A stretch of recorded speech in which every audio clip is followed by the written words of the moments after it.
Muhammad itu parit, kemudian ada sebuah ketakutan, ya, ada sebuah bayangan yang cukup besar yang muncul di depan mataku. Nanti ada para pensyarah sirah yang mencoba mengambil kesimpulan bahwa asap besar atau bangunan karakter api yang bangkit bangun besar itu bentuknya sangat menakutkan. Nah, jadi ada berbentuk sesuatu yang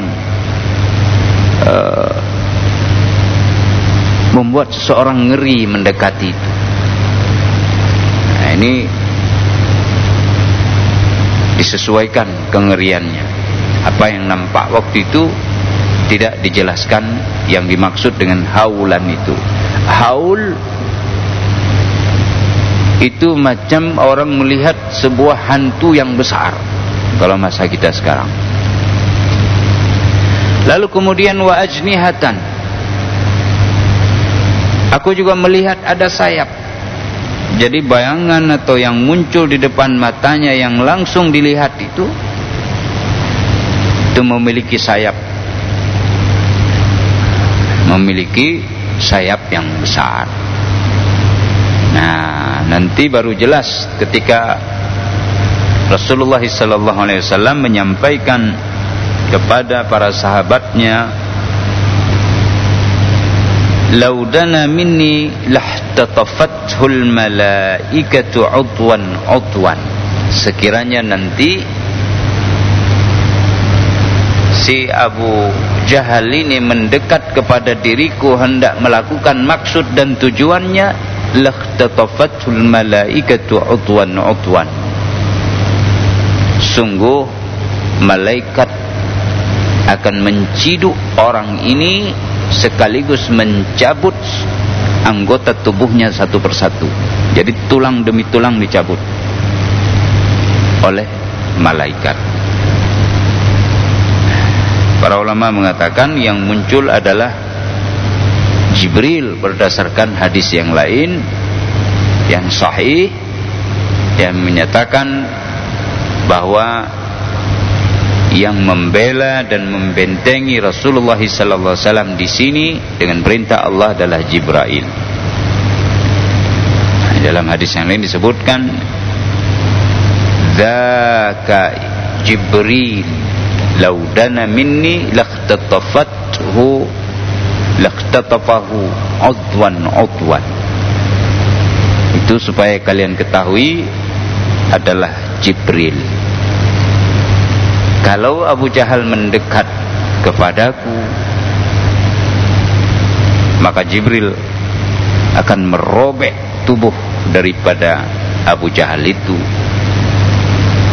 satu persatu dari anggota tubuhnya. Nah, ini bukan sekali dua kali Jibril muncul di dalam sirah Rasulullah sallallahu alaihi wasallam. Pertama menerima wahyu sudah muncul di Gua Hira. Kemudian antara kepulangan Rasulullah SAW dalam keadaan gemetar menjumpai istrinya Sayyidatina Khadijah binti Khuwailid radhiyallahu anha wa ardaha, di tengah jalan beliau kembali melihat Jibril ma bainas sama'i wal ard, tinggi besar yang terlihat memenuhi antara langit dan bumi. Jadi besar. Bagaimana tidak takut? Belum pernah melihat hal seperti ini. Kemudian setelah biasa bahkan menjemput Rasulullah, ya, menjemput Rasulullah saat melakukan Isra dan Mi'raj. Walaqad ra'ahu nazlatan ukhra 'inda sidratil muntaha. Nah, di sanalah Rasulullah mengatakan bahwa Jibril memiliki 600 sayap. Dan banyak hadis-hadis lain mengatakan keutamaan dan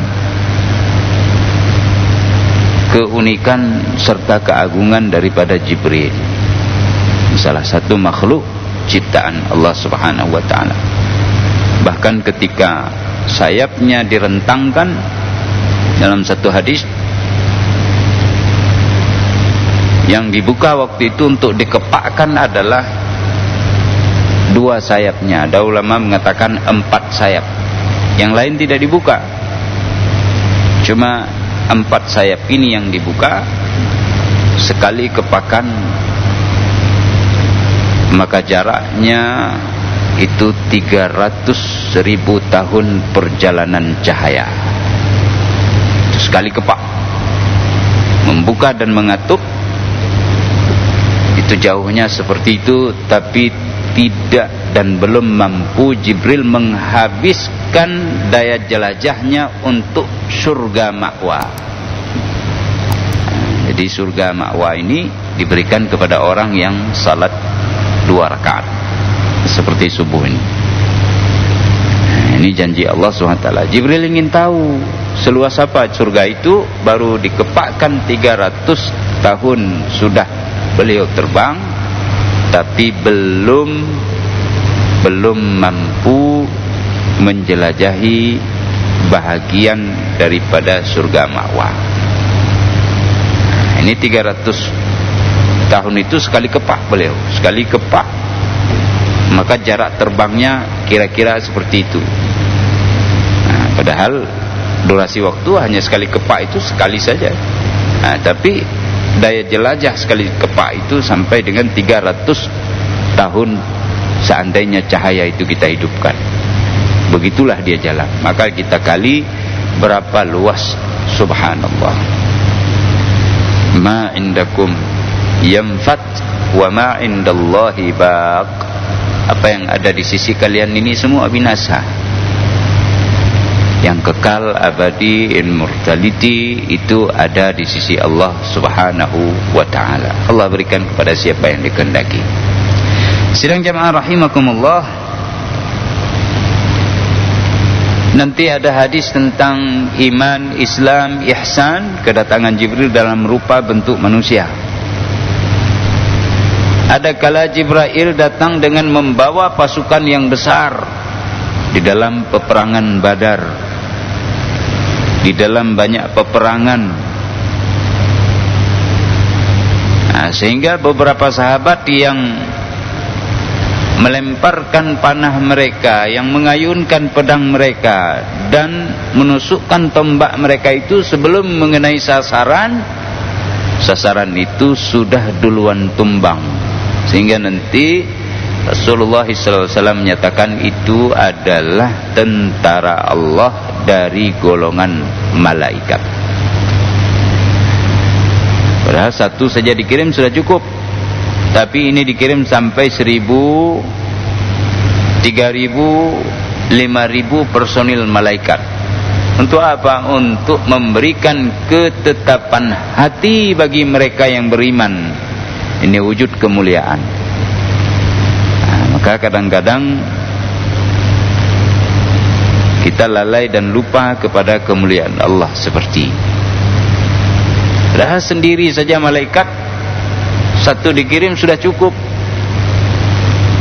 Dalam peristiwa penghancuran orang-orang Sodom, atau kita sering disampaikan oleh para mubalik dengan kata-kata Sodom, yang melakukan praktek keji dan hina dari perbuatan homoseksual. Mereka adalah kaumnya Nabi Lut. Ada 4 perkampungan besar. Setiap kampung lebih kurang ada 100.000 sampai dengan 300.000 personil orangnya. Jadi satu perkampungan itu hampir sebanyak jumlah penduduk kita kota Banda Aceh ini. Lebih kurang. Nah, karena kita sudah bertambah lagi. Nah, kira-kira seperti itu. Hancur semuanya. Ada yang riwayat paling kecil, satu perkampungannya itu sekitar 3.000 3.000 personil. Boleh jadi ini maksudnya kakak. Yang diselamatkan hanya satu kampung untuk menjadi ibrah, sementara yang lainnya hancur lulantak. Siapa yang dikirim oleh Allah? Jibril dengan membawa malaikat berjumpa dengan Rasulullah Ibrahim alaihissalam. Lalu Jibril mengangkat tanah negeri itu, lalu dibawanya terbang, kemudian dibalikkan baju negeri itu dan dihempas ke tanah, sehingga hempasan itu muncrat kemana-mana sampai dengan menghancurkan 3 perkampungan lainnya. Tapi bukan efek ini, bukan efek naturalitas atau sifat tabiat alam. Memang sudah ditandai 3 kampung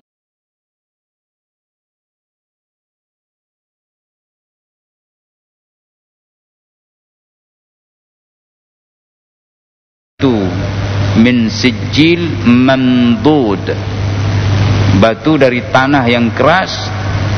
Mandud bisa bermakna bertubi-tubi datangnya. Jadi tidak berhenti. Musawwamatan 'inda rabbik. Ya.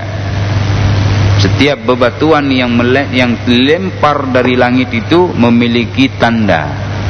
Tandanya adalah tertulis, kata ahli tafsir, nama orang-orang yang akan menjadi sasaran daripada pelemparan batu itu. Dan ini didapati sampai kemudian hari oleh generasi yang datang kemudian. Sidang jamaah rahimakumullah. Nah, ini Jibril alaihissalam. Satu saja dikirim sudah cukup, karena dunia ini bagaikan sebutir kerikil berada di dalam genggamannya. Subhanallah.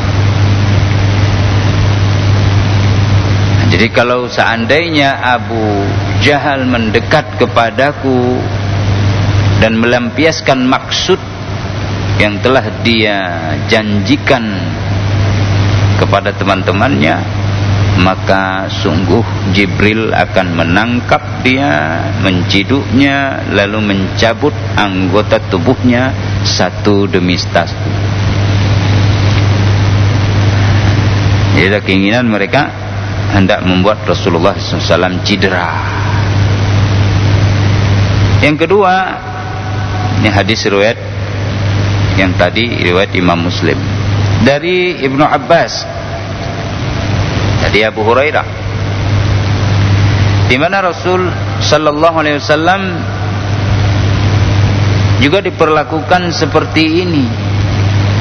Nah, redaksinya hampir sama. Ya ma'syara Quraisy, kata Abu Jahal, inna Muhammadan qad ata ma tarawna min 'aibi dinina wa syatami abaina wa tasfihi ahlamina wa sabbi alihatina. Itu Muhammad sudah kalian ketahui, dia telah mencaci agama kita, mencaci Tuhan-Tuhan kita, menjatuhkan martabat daripada nenek moyang kita, serta menganggap semua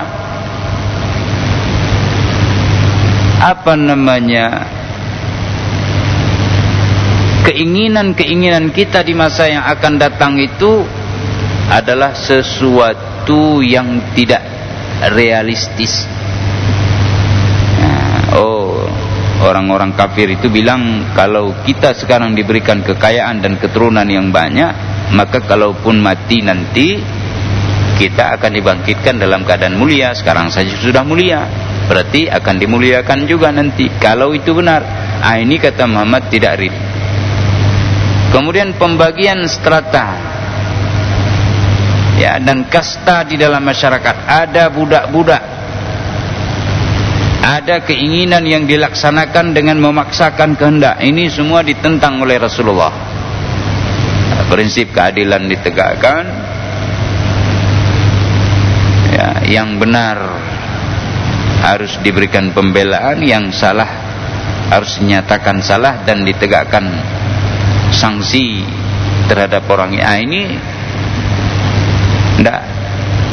tidak mau mereka menerima hal yang seperti itu. Kenapa tidak mau diterima? Karena memang banyak kesalahan itu dilakukan oleh orang-orang yang memiliki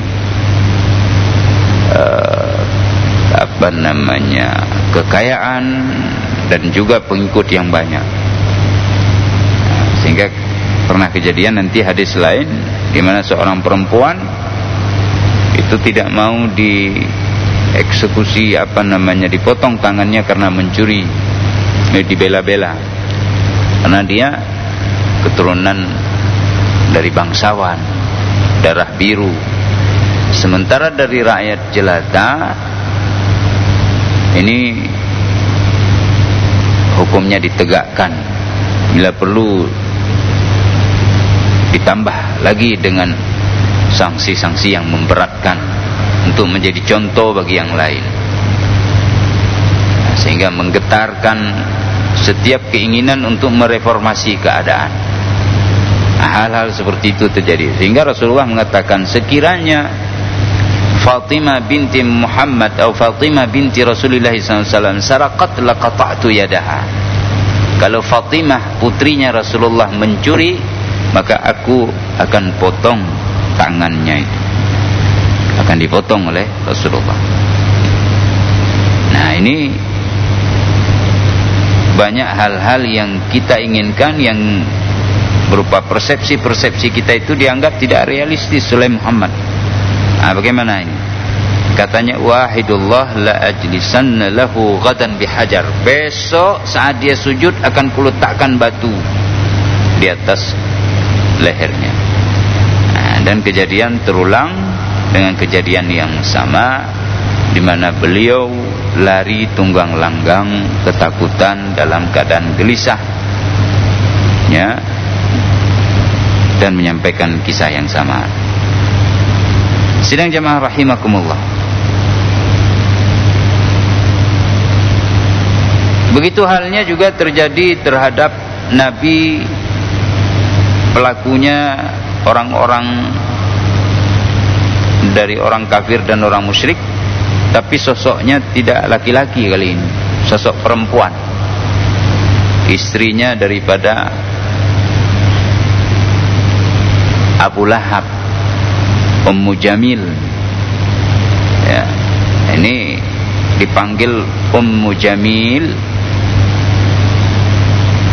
padahal itu ejekan bagi perempuan ini, karena rupanya yang tidak menarik pada waktu itu tentunya. Tapi dipanggil Ummu Jamil hanya untuk menjatuhkan martabatnya. Itu menurut para ahli sirah, yang sebenarnya kalau dipanggil yang paling jelek gitu. Nah, tapi ini hanya kiasan saja. Ini kata Asma binti Abi Bakar radhiyallahu taala anha wa ardhaha, saat turun tabbat yada Abi Lahab wa tab. Nah, namanya Aura. Ya. Nah, dia bawa batu di tangan untuk melempar Rasulullah sallallahu alaihi wasallam. Kemanapun dia jalan selalu mencaci Rasulullah.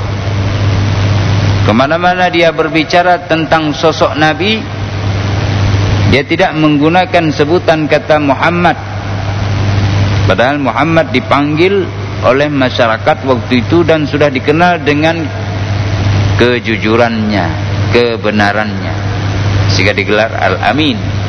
Nah, tetapi Ummu Jamil atau Al-Aura, perempuan ini membawa batu ke sana kemari, ingin melempar Rasulullah SAW, sekaligus mencari dengan menyebut-nyebut nama Muhammad, menggantinya Muzammama.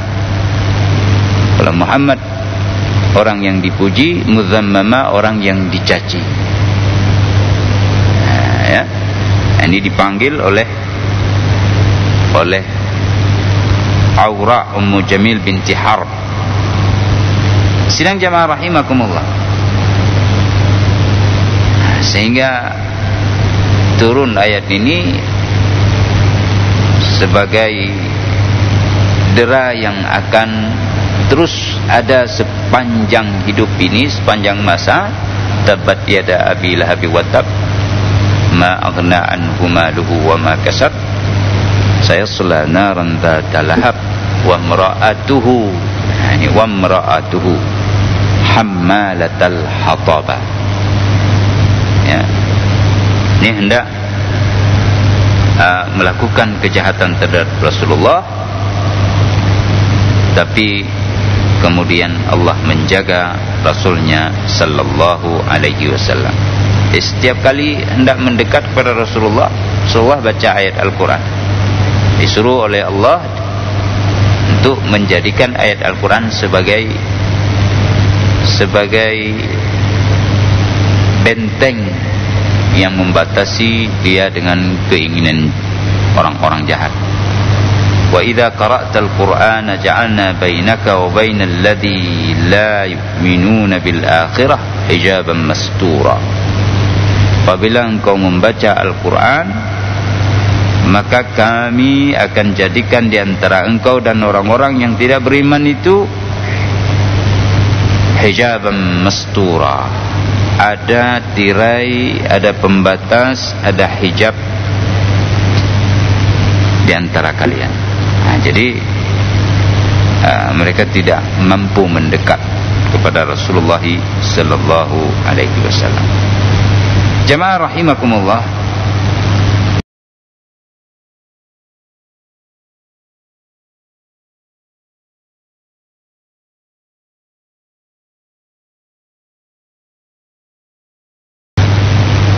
Rasulullah sallallahu alaihi wasallam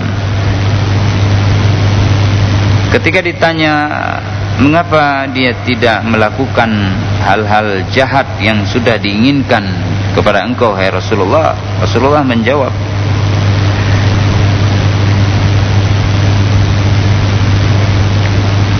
bahwa fa innaha lan tarani, dia tidak mampu melihat diriku. Ya, dia tanya itu. Ya, kita tahu sendiri kalau perempuan yang sudah memiliki suami orang-orang besar yang pribadi dan sikapnya tidak baik seperti ini, lain dengan orang yang memiliki sikap dan pribadi baik lalu diberikan kedudukan oleh Allah seperti Yusuf alaihissalam dan lain-lain. Ya, banyak. Ya, Syama'un Ghazi Yusuf, kemudian Talut Malika dalam Al-Quran, Nabi Daud alaihissalam dan Nabi Allah Sulaiman. Nah, ini kan contoh-contoh banyak sekali dalam Al-Quran. Kemudian Iskandar, Zulkarnain, ya, atau Zulkarnain disebut oleh Al-Quran. Nah, sidang jamaah rahimakumullah, Ummu Jamil datang. Waktu itu yang dijumpai oleh beliau, dijumpai oleh dia adalah Ibni Abi Quhafah. Itu Abu Bakar Siddiq radhiyallahu taala wa arda. Padahal Rasulullah sedang berdiri dengan Abu Bakar sedang berdiri dengan Rasulullah. Dia datang Ummu Jamil ini, al-aura ini. Ditanya sama Abu Bakar,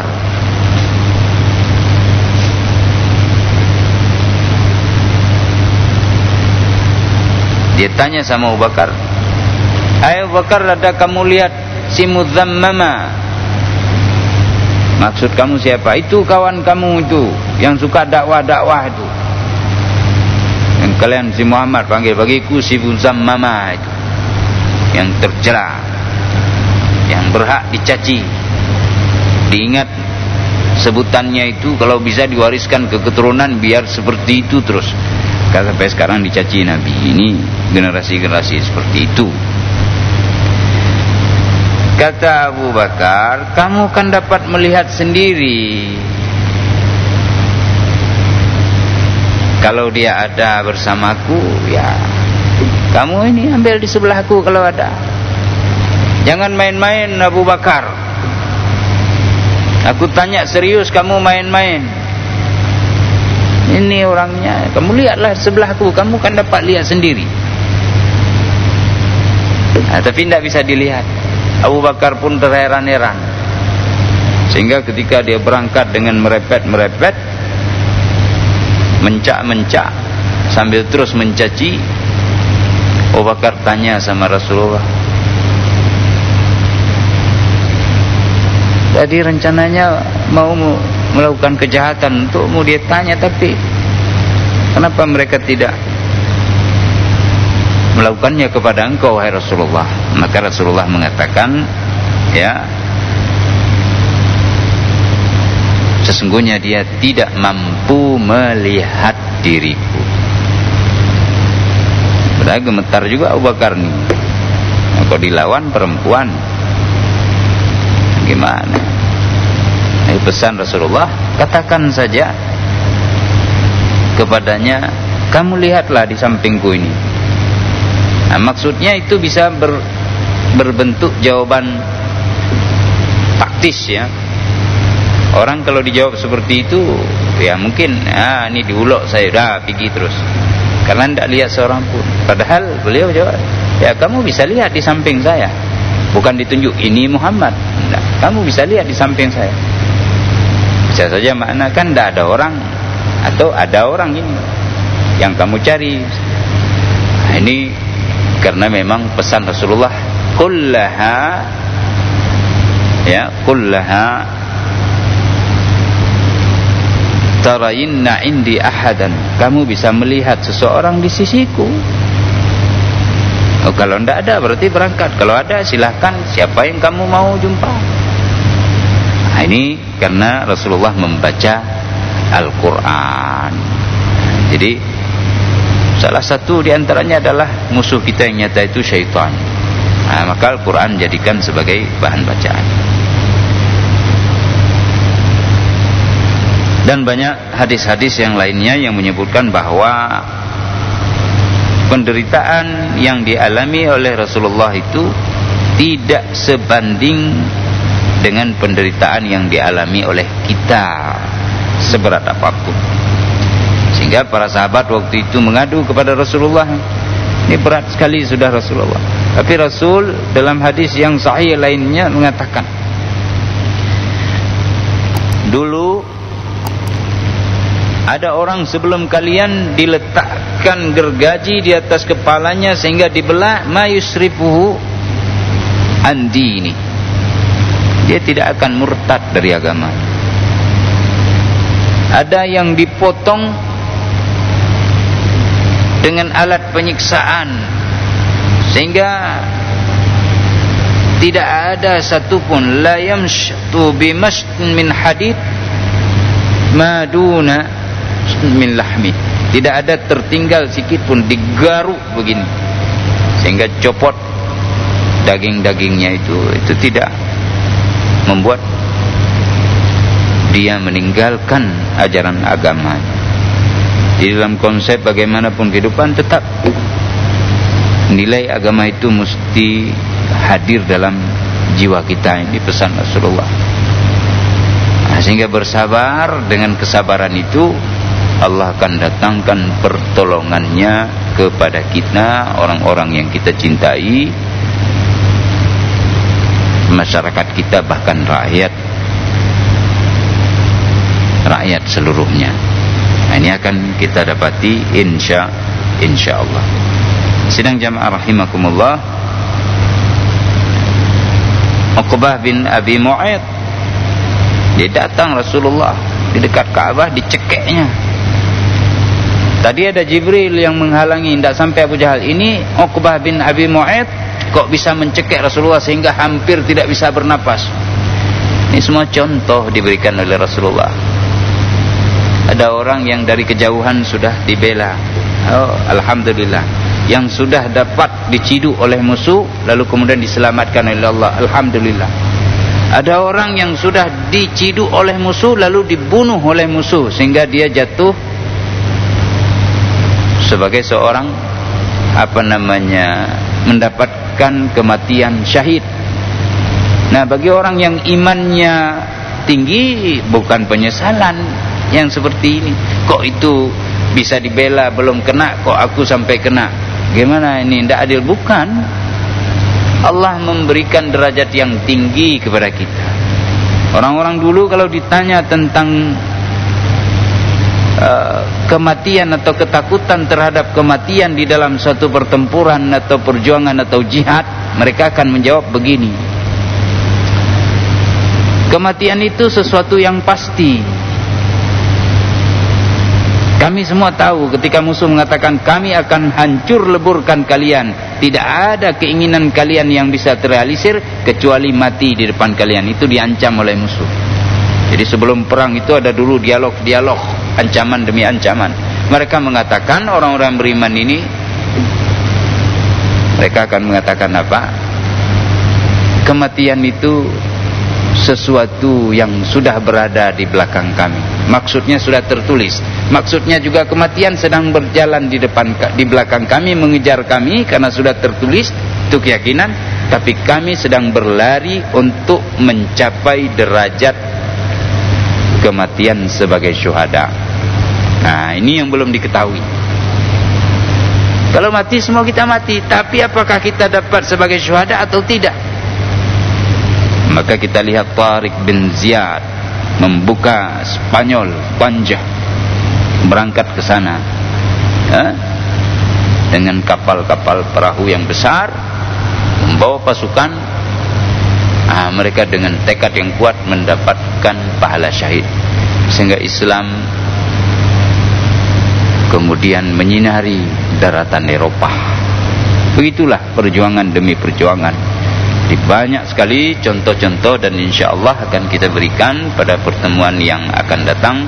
Aqulu qouli hadza, mudah-mudahan bermanfaat. Mohon maaf atas kekurangan dan kesilapan dalam penyampaian. Subhanakallahumma bihamdika asyhadu an la ilaha illa anta astaghfiruka wa atubu ilaik. Assalamualaikum warahmatullahi